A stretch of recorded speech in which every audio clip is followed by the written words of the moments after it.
Hello guys! Ayan, meron na naman ako isi-share sa inyo. Ayan, so nakita niyo dito sa harap. Meron akong 10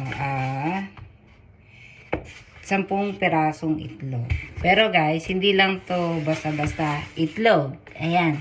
So, ayan. Makikita niyo guys. Grabe ang bigat niya guys.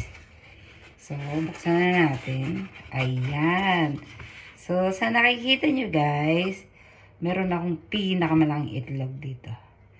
Tingnan nyo. Diba? Compare nyo sa, ayan. O, diba? Sino mas malaki? Ang laki, no? Tsaka ang bigat niya, guys. Ayan. So, itong itlog na to, ay binili nung partner ko sa farm. Ayan, doon siya bumibili kasi malalaki yung itlog doon. Tapos, pakita ko sa inyo yung ordinary na large na itlog sa grocery. So, ito yun.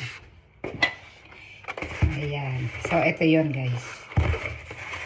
Ito yung large na sa grocery.